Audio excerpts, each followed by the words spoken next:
Welcome back to another episode of the Startup Therapy Podcast. This is Ryan Rutan, joined as ever by Will Schroter, Startups.com CEO and founder, and as well established at this point, my friend.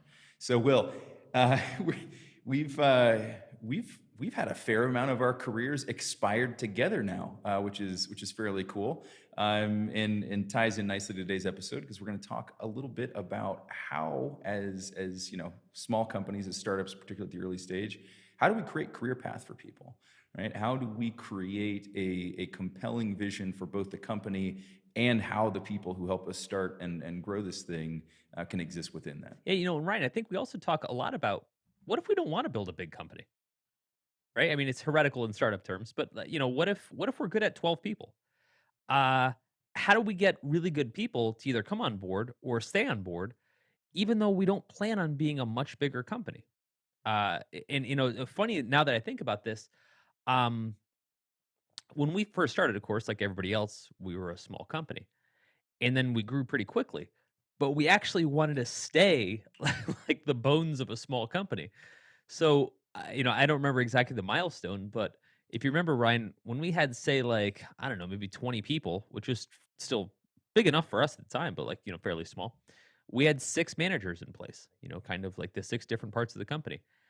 Uh, yeah. And then now we have 200 people and we still have exactly the same six managers. Actually, it's almost the same, Ryan, because I was talking to somebody the other day and they were asking about the kind of the composition of the company, and it just occurred to me that four of the six, yeah, have been there since the start of the company. So the entire 8 years. So how do you talk to the rest of the org and say, hey, there's opportunity for you here, but maybe we're not going to grow or we're not going to be as big as that other company you're talking about?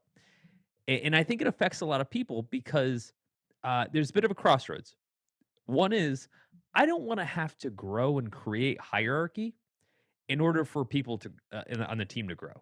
That just feels like bullshit.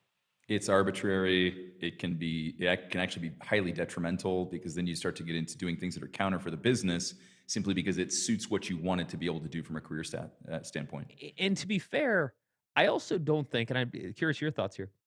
I also don't think that startups have the same kind of workforce that they used to. I think people like, I think the hierarchical workforce is a throwback to way, way back in the industrial era, right? Where you had labor, not people, you had labor that needed to be managed. You had people, on the assembly line that needed to be managed by somebody on top of them. Right. Yeah. When you're turning a screw, autonomy is not really a thing you can be afforded. It's always righty tighty, lefty loosey. There's no autonomy there. Like you're always going to do this. Yeah. No, that's a really good point. Well, I mean, even like I mean, like how much of hierarchy was driven, and just even think about like how we were building our businesses physically. Think about the offices, right? There was a physical hierarchy in addition to just the title hierarchy, right? The corner office, right? The bullpen, right? The opposite ends of the spectrum. And I mean, and now we're talking about offices even being an antiquated, like a relic of how you build a company. And certainly, I think that the management structures that lived within those are worth calling into question at this point. I believe in today's economy, you've got far more empowered and far more capable people at almost every level in the organization. So it used to be you were the silly intern that came in, you knew nothing. And I'm not saying that doesn't exist, but within a few years anymore, with the tools that you can be enabled with and kind of the way the world works now, at 25, if you don't know your craft, you've got a problem, right? It used to be like 25. Well, I'm still 30 years away from making it into management. And now it's like, man, I'm at 25. Well, what haven't you figured out yet? So I just think the tools have changed. The world has changed. Not wholesale, not across the board. And I'm not pretending it goes to every business, but in the startup world, in the world that we live in, I think it's much, much different. And this isn't an argument against management or hierarchy entirely. It's more about, I don't think that moving up the ranks the way we used to, which simply meant you become a manager, you then become manager of more people, and then you keep managing until there's no more people, no more places to move up. And I remember where this killed me the most. Um, A long time ago, when we were running an agency and we started hiring lots and lots of developers, we hit a point where we had like maybe 50 developers, and that was a lot, especially back then.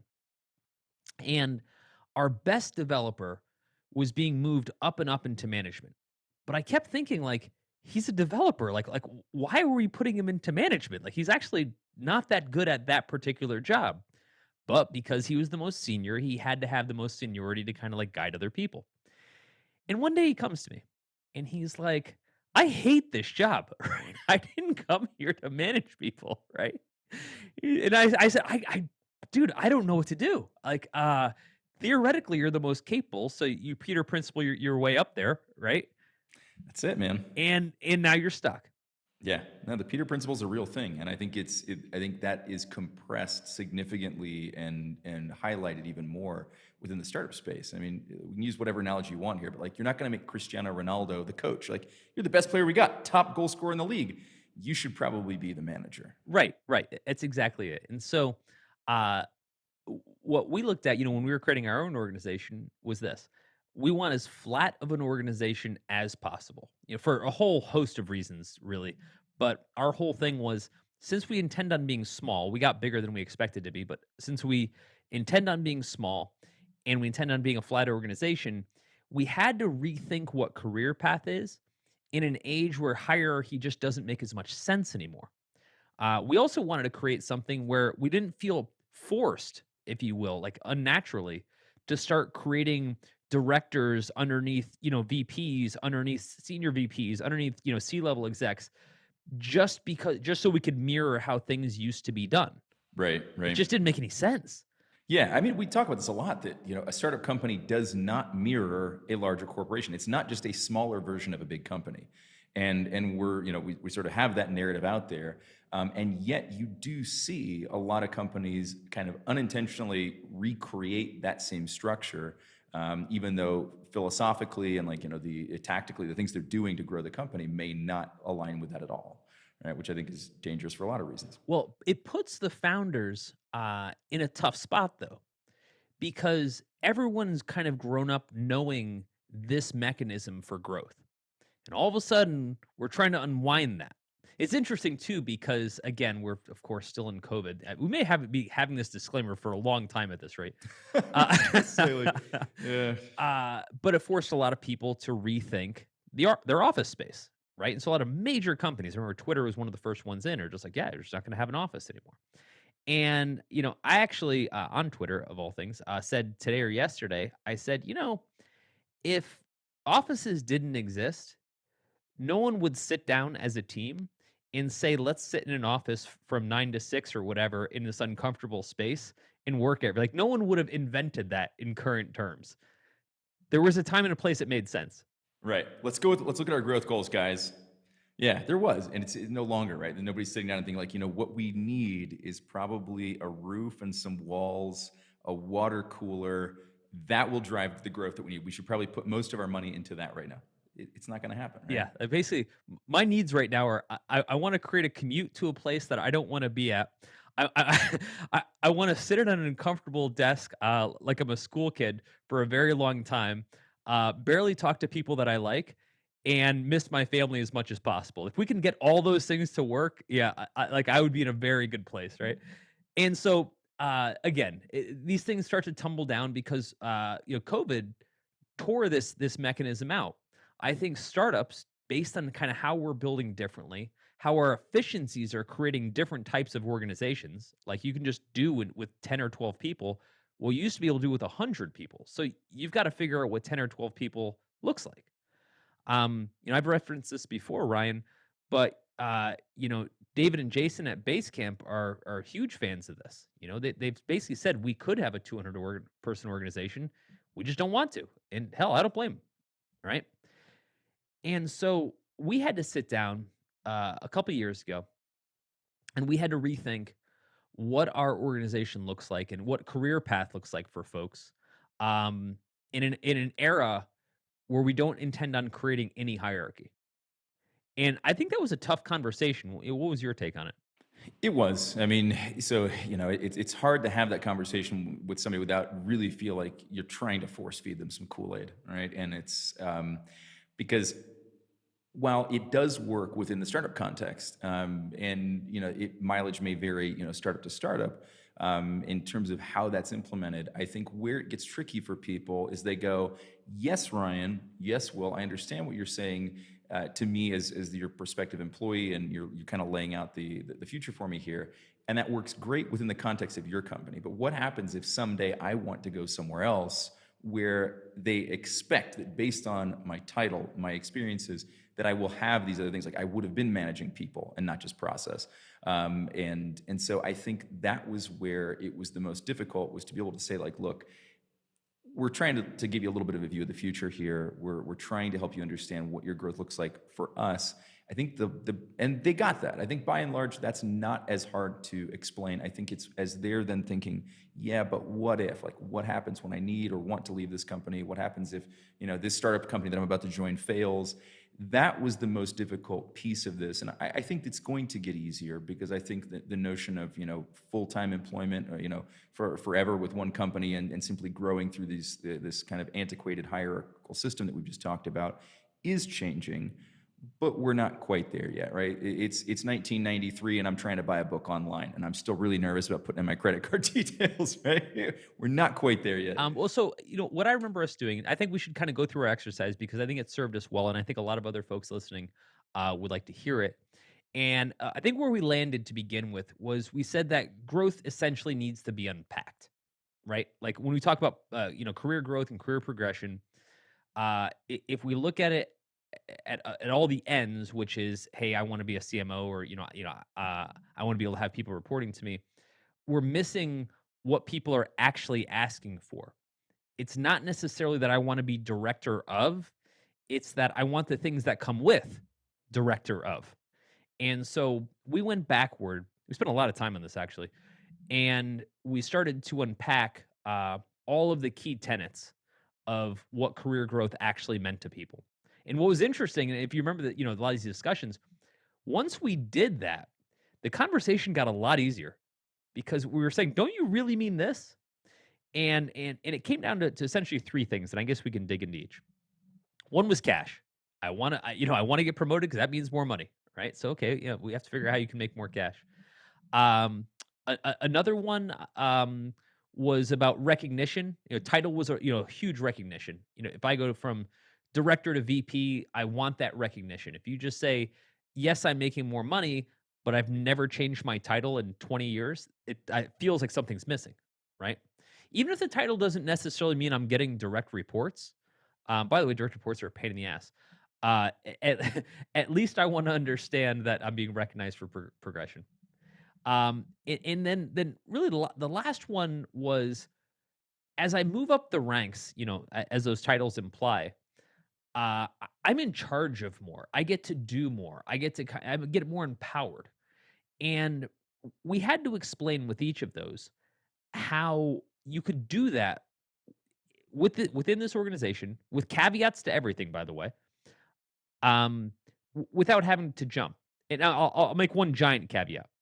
If what you want to be is a manager, like, because that's its own thing, right? Like if you're a creative and you're coming in, let's say as an illustrator, and you really the illustration is great, but you really want to manage 15 illustrators, right? You want to get to the art director level. I want to meet that. I want to meet that unicorn. Where does that person exist? I've literally never met an illustrator who's like, what I really want to do is put down my pen, and I want to just manage the output of other humans all day. I've never met them. And to be fair, Um, that is indeed the goal of some folks, and I'm not trying to shortcut that, say it's a bad goal, it's a different goal, but that's also where we say, yeah, that's actually not going to happen. We're not trying to put any icing on the cake. We're just saying, there's no cake, right? Yeah, but I think that was it's part of the reason why the conversations got so much easier. If you recall, like when we could now say to somebody, "Hey, you can now. There's a path to creative director that doesn't involve putting your pen down. You can still be creative and be the director, right? As opposed to just being a manager of humans now. And so again, like there is a difference still between how that's perceived internally and what they could do from a kind of a job career capital standpoint external to the organization. But internally, it made that conversation not just easier, but it rather than just removing the barrier of that conversation, it actually acted as a pull. They were like, "Wow, I can do that. I can actually be something that I want to be without having to give up the things that I like doing." Yes, yes, you can. I agree. Well, let's unpack the first one. Let's talk a little bit about cash. Um, I'm gonna play the kind of employee here, and I say, hey Ryan, I'm working in customer service. I'm making $40,000 a year now. How do I get to making $400,000 a year doing this job? Let's start there. Yeah, you don't. Yeah, so there, is this one of the caveats you were talking about, right? Yeah, I mean, there's always going to be a top limit for specific job functions, right? And I mean, really, what we're talking about is cash needs to align with contribution, right? And so there is a point at which the contribution within a given role can't exceed a certain amount, right? There's only so much room for the contribution to continue to align with the comp at that point. And so I think that can be one of the more challenging things to figure out is, how do we continuously align the compensation from a cash standpoint with the contribution of that individual and where that changes over time, right? But I think we've done a good job of helping people to understand. And again, like it helps when you're flat, right? It helps when you're a small organization. It helps when you've got a lot of transparency so that people understand their contribution. When you're employee number 67 in a given department, how do you gauge your contribution? Not very accurately, right? Because you probably don't have the level of visibility into the overall P&L that would allow you to say, like, here's what I do, here's how this drives bottom line, or here's how this, increases top line, or moves bottom line, or whatever, right? But I think that's increasingly harder in a large organization. So again, it's a luxury we have at the startup level to be able to do that. So I think it says a few things. I say from a contribution standpoint, if you're growing and you're actually contributing more to the organization, right? In other words, your contribution isn't flat. If you're let's say in customer service, which is a super important function, and year over year, you're really just doing the same job, slightly differently, hopefully a little bit better year over year, but generally the same job. There isn't an exponential value to that contribution, right? Um, you'd have to take a look at the work you're doing in saying, I'm going to bring another dynamic to this work, where it will allow us to maybe make more money, right, or save more money, right? Either helps drive the P&L. And here's the tricky thing: uh, you get essentially three classes of folks that work with you. You get folks that directly impact the P&L, so that would be like sales, right? I mean, salespeople can always write their own ticket because if they're bringing more money, they can always take a slice of it. You then have people that are kind of in the middle. They sometimes help generate more money. They sometimes don't. Developers would be a good example of that. And sometimes it's very hard to quantify, right? So developer can say, hey, well, I'll get the mobile app out faster than I ever did before, or anybody else would, and that's super valuable. We'll make more money because we're selling it, so that makes sense. Maybe tricky to quantify, but even still, they can make a case for contribution equals cash. It's the third category that's a little bit harder. Let's say that I'm doing HR or I'm doing the books, right? There's just sort of just kind of a value of that. And you run into a ceiling that a lot of people don't think about, which is called replacement cost. So the idea is if I'm a cashier at Walmart and I get paid 12 bucks an hour, which would actually be a fair amount, um, and I work there for 40 years, I won't make a quarter million dollars, right? Because there's a threshold at which point the replacement cost for that same role, no matter how good you are at it, um, hits a certain number. Unfortunately for that role, it wouldn't be that high. So if you were the best cashier there is, but anyone else can do some version of that job, not as well, for $18 an hour, $20 an hour. That's probably been on the high end. You'll never be able to state a case for why what you're doing in that role should get paid more than that. Now, sometimes some startups, depending if they have the cash and if they have this purview, um, they'll say, we're actually willing to pay more for that job. We'll pay $24 an hour for that job, assuming business economics work out, because we want you to know that this is the best paying job and the most recognition that you can get, which is panacea, I think, Ryan, for an employer. And I would like to believe that's where we'd like to be. We'd like to be at a point where you can't go to another company and make more because we pay the most for that. And I don't look at that as like golden handcuffs. I look at that as just reward, like a thank you for your contribution. Yeah, well, I think it depends on the individual, right? So in the scenario that you just laid out, around the cashier, even customer service, this is why some of these hierarchical jumps have to exist and occur, right? But however, if that person wants to stay in that job, if they feel like being a cashier is what they're meant to do and that's where they want to be, being able to pay a little over market is a nice way of rewarding them for doing a great job and wanting to stay there. It also helps to avoid some of the challenges that we wanted to talk about today, which is then what do you do with that person once they hit the top limit of that? Now you're paying them as much as you possibly can for that, but that person still wants to make more, grow more, get more responsibility. Well, at that point, you're talking about some kind of a role change or escalation or elevation, right? Potentially. The other thing that I'll throw out there, and uh, I don't want to go far on a tangent on this, but there's more than cash to reward people. Time off, for example, flexibility in your job.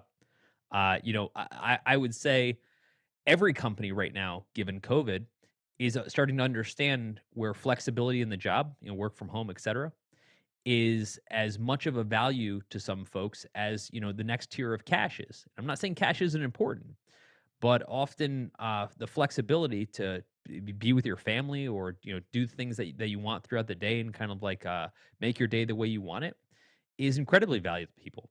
And this is for the first time, kind of everybody's had that insight to that, whether they wanted it or not. And so I know for us, being able to give people a ton of flexibility in how they work has been an enormous cash reward. And a lot of folks have said, if I go somewhere else and I lose that, then the step up in cash doesn't matter. And I believe that to be very true. So again, I think we're also talking about being creative and what the full bucket of compensation looks like. Yeah. Yeah, but it's a really important point though, Will, because we're talking about the fact like when we looked at the hierarchy and we said becoming a director wasn't really the thing they wanted. It was the things that came with it that they wanted. But even those are really just a means to an end, right? Even if we look at cash, cash isn't necessarily what they wanted. They wanted to do something with that cash, right? The more responsibility isn't necessarily the thing they wanted. They wanted more responsibility so they can achieve more within the role, right? And so even as we break out these three buckets, we're really still talking about most of these things being a means to another end. So it's a really good point that you raise that it goes well beyond the cash compensation.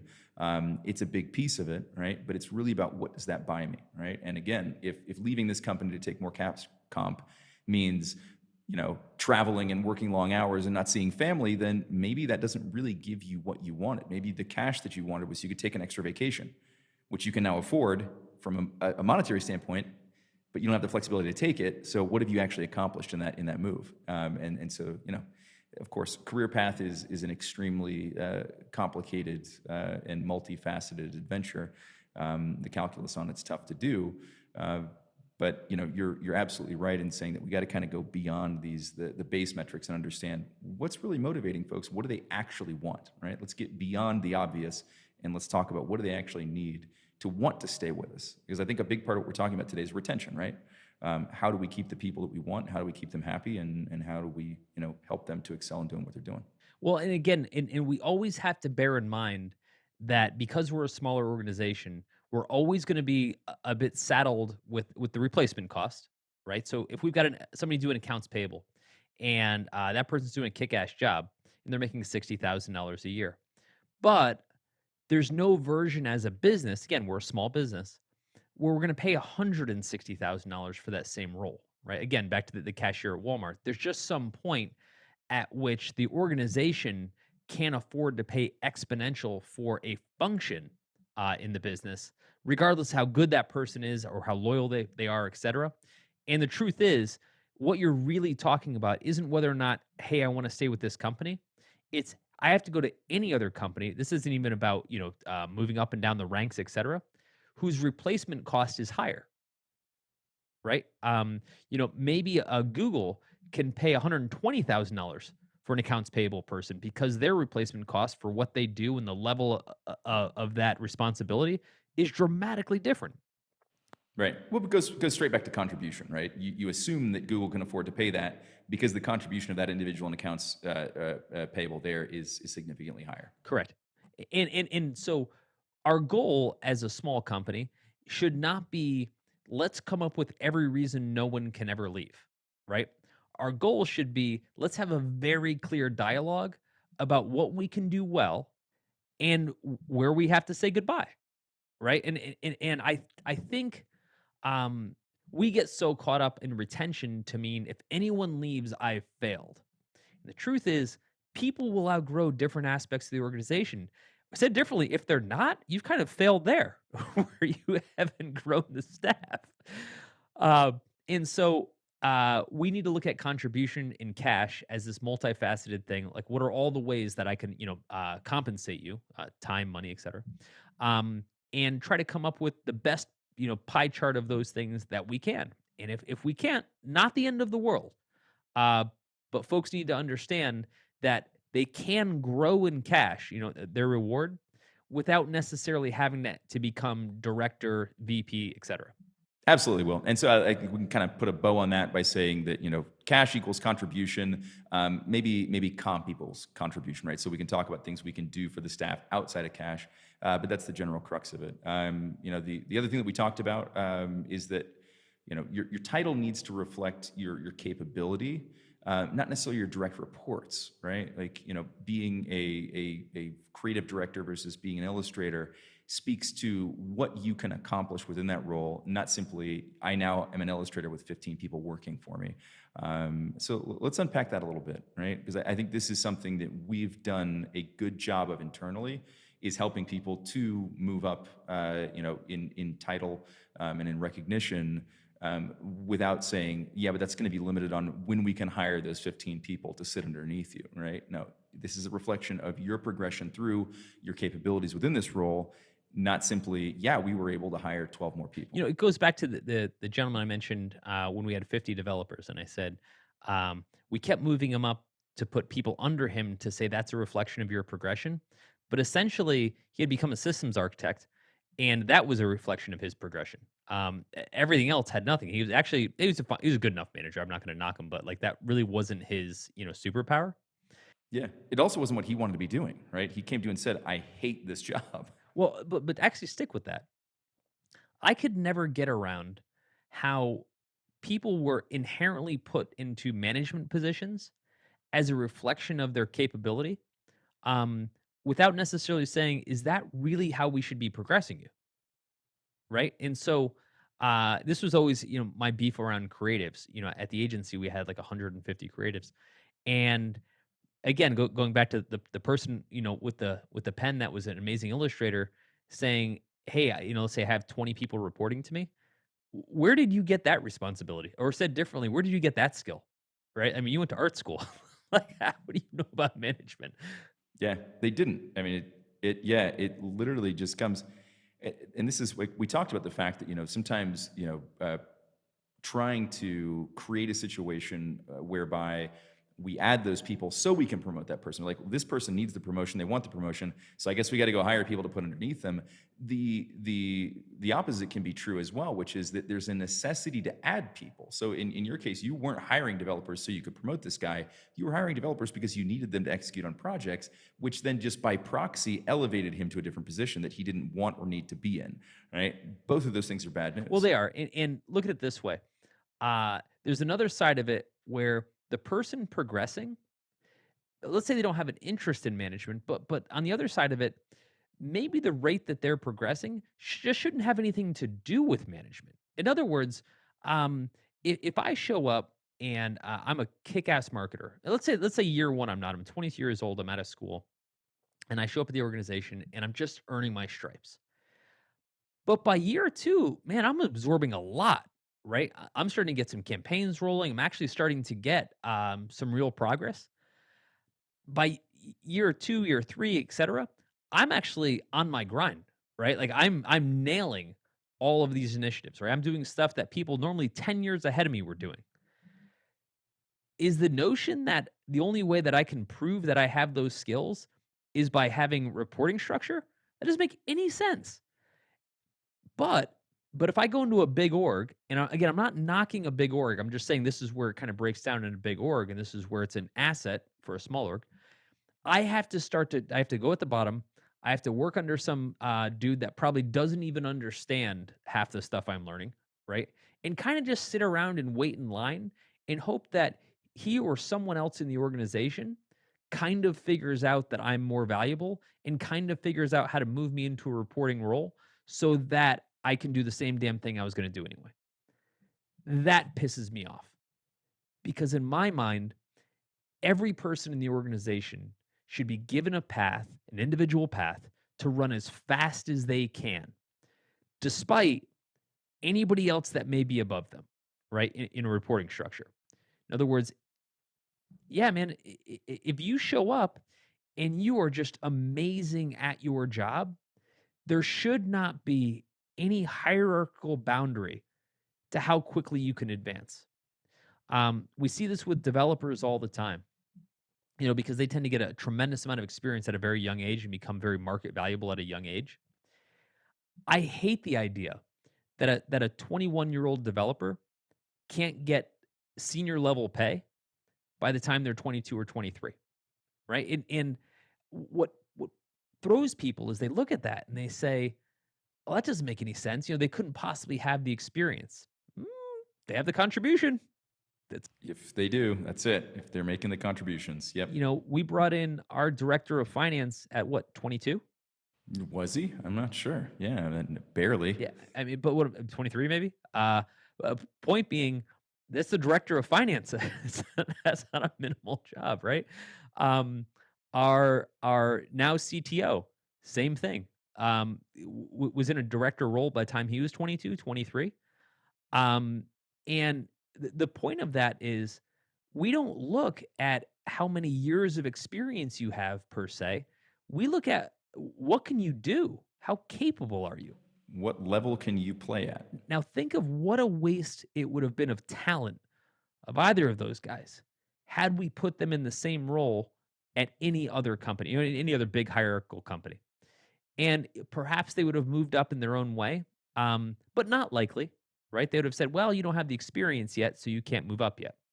And there's so much historical precedent for how long somebody needs to be there before they can move. Well, it took Jim 7 years. It took Bob and Jane, whatever. So like you end up with all of these additional arbitrary drags in addition to just the hierarchical structure itself that keeps people from being able to move up as quickly as their capabilities would allow them to. It's basically like saying somebody comes into the military and they wind up being this just amazing soldier with amazing strategic capabilities, and they're like, no, you're just gonna be a private. Sorry, that's what people are at this level. It doesn't really matter what capabilities you have. That's where you are now. Potatoes need peeling. And I guess to be fair, there's probably tons of use cases where that works out just fine. Yeah, yeah. But in the startup environment, one of the things we should be flexing is that doesn't work here, right? Everyone is constrained by their own growth, not anybody else's growth. And more importantly, not by someone else's incidental role in the company. So, in other words, if someone else just happens to be sitting in the VP director slot, it doesn't mean you're not allowed to grow anymore. Your title may not become VP director because they're the VP director, but it doesn't mean you can't level up within your own capability, right? Yeah, yeah. I still think that's one of the biggest challenges, though, right? Even if you've elevated them to, let's say, all else is equal, right? Let's just say for somehow comp is equal, their autonomy is equal, everything else is equal. It's still hard for that person to take that, isn't it? I mean, to be able to say that, like, well, I'm operating at the same level, we have different titles, right? It's a challenge still. What I would say for someone, let's say, particularly younger in their career, they should be able to find a company like a startups.com, and there are many like us, and say, I want to go there because there's nowhere I can level up fast enough if I'm good enough to get the comp, the title, and the responsibility, the empowerment. This thing is a rocket ship. And on top of that, if I move kind of to the top of that stack, I get to do shit at that organization at a young age that I would never get the responsibility to do in a bigger organization. Right. I get to have that impact. Yeah. Which I think kind of leads us to the next point, which would be uh, as I'm leveling up, I kind of want to be rewarded with the empowerment to do more stuff. If I'm killing it on marketing or design or development, I don't want to hear, well, you're not the VP of this, so you don't get to make that decision. It's like, pardon my French, fuck that. Um, I want to know that if I'm that capable, give me the ball, right? I mean, kind of that simple. And let me run because that's what I do. It doesn't matter how old I are, or what I am, or what background I'm from, or anything else like that. I want to know I'm in an organization where if I'm that good, no one stands in my way, and I think that's a superpower of a startup. Oh, it is. Absolutely, it is. And I mean, there's a lot of things that feed into that, I think. And one of the big ones is just visibility. We talked about this at the top, but in a large organization, mapping that contribution to that individual can be really, really tough. In a small company, in a startup, it's usually not very hard to be able to understand so and so did this and it led to that, right? And if that's a good thing, then let's give them more opportunity to do more of that. But I think that there's something really cool about that too, right? Being able to say that now we're kind of measuring me by my contributions, not by my time in saddle, not by how many people I'm managing, and now we're going to open the door to give me more opportunities to make those contributions and maybe even to define what those contributions should and need to be. And at that point, you're really talking about unbridled career growth, right? Like at that point, at the point at which you now have a clear understanding of how your comp and so forth is tied to your contributions. And the fact that your skills are really what are being measured here and your ability to make that contribution through those skills. And now you're being given autonomy and more ability to create contribution. What else do you need at that point, right? It sounds ideal. Well, there's another part of it too. A lot of people have asked, "Can I get a contribution? Can I get some empowerment to do stuff that's actually not even in my skill set?" Right. So, in other words, our CTO has had experience in M&A. Right. There's no version if he was a programmer at Google where Larry and Sergey are going to call him up and say, "Hey, we're looking to acquire Fitbit. Can you sit in on this meetings? So we can have you weigh in." Not questioning his ability. I'm just saying that would never happen. Right. It just isn't going to happen. There'd be no exposure to it and therefore no reason to involve them. Right? Correct. And so I think part of the package that we're talking about is giving people the opportunity to dig in, to get their hands dirty on stuff that they've never seen before. Product. Everybody brings up product development. I have product ideas, so I want to be in product development, right? Well, that usually just doesn't happen. One of the cool things about a smaller company is you can start to get your hands in stuff that you could never touch before. Fun caveat: some people are good at that. Some people actually do have a bit of a capability to kind of cross genres, so to speak. Most people don't. To be fair, most people try it and they realize that there's a reason that other people are better at this. Right. There's a reason I'm in this lane. Yeah, I mean, I'm just saying, like every year I try to teach myself to code. And every year I'm like, "Oh, that's why people that's why people code and I don't." Uh, again, but at least you got the opportunity, right? Well, there's also a difference too between an ability to contribute in those spaces and to own that space, right? And I think that's something that's really hard to do in a large organization because you won't have enough exposure to it to be able to make a meaningful contribution. And so even if you tried, it probably wouldn't be a very valuable contribution. But because of the transparency between departments, between individuals that typically exist in a startup company, I think your ability to make meaningful contributions, even at a really small scale, is far superior than in a large organization. One of the things I found is that when people say, "Hey, I want to get involved in product development," or "Hey, I want to get involved in something else," they don't mean it the way I used to think they mean. I used to think that they mean like, "Hey, you want me to just like hand me the ball and let me run." That's not what they're saying. What they're saying is, "I want to watch it happen." Right? Like, I want to watch how the sausage is made. I don't want to make the sausage. Right? And they're just saying, I want an inside view as to what's going on there. I want to be able to sit in a management meeting and just hear how it goes. I'm not saying that I want to manage the entire company. Um, and when people get those opportunities on a consistent basis, and then they look at a job somewhere else where they'll never get that opportunity, it's not the same job anymore, right? So again, back to the holistic comp, a lot of these opportunities we can create. around empowerment are opportunities people just can't get elsewhere. Uh, with all that said, I think we go back to the big caveat is that we can offer the comp, the career progression, the title progression, the empowerment, etc. But there is a point where you're better off elsewhere. I mean, I don't, and I've said it to plenty of people over the years. I've just said, look, I love you. You're awesome. And this is why I'm going to tell you this. You're better off somewhere else. Um, it, and I also say the opposite when I say, and again, I can't predict the future, but just based on my experience, I say, look, there is a point where I still think you're better off here and you're probably jumping the gun, but it's up to you to figure that out. But on the other hand, there are people that come to us and say, hey, I need to make 200K doing this job. And I'm like, not going to happen here. Adios. I Yeah, mean, we'll open our Rolodexes and see what it happens. sucks because they're like often my favorite people, right? And they're the most ambitious, right? That's why they're my favorite people. Um, and I look at that and I say, again, there's a place where we top out. There's a place where you got to kind of run and do your own thing, and I'm okay with that. We've talked about that before. Yeah, we've gone over that one. Yeah, I mean we're always happy to see people move on and progress. Of course, we'd love to know that they can progress within the walls of startups.com, but it happens in more ways than one, right? They can outgrow the company, or simply grow faster than that aspect of the company's growing.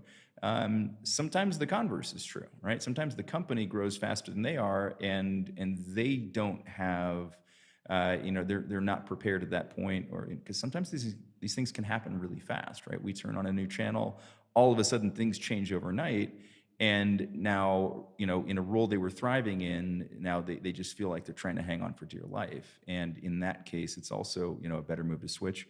And sometimes they ride it out and can kind of catch up, but oftentimes that creates a window of opportunity or necessity for them to go and do something else too, right? And like you said, we want to keep everybody forever, but it doesn't happen. And I think that as long as founders, we're doing everything we can to create um, an environment where for the time that you are here, you have great opportunities, you enjoy the work, and you do have some clarity in the path to proceed, and knowing where that ends, then it's okay, right? I think one of the things that I've seen happen within startup companies that ends up being a tragedy for everybody involved is to lay out a path that sort of fundamentally doesn't or can't exist, or that there are too many things that need to be true, um, that are just out of the hands of either the person telling them or the individual who then needs to follow that path.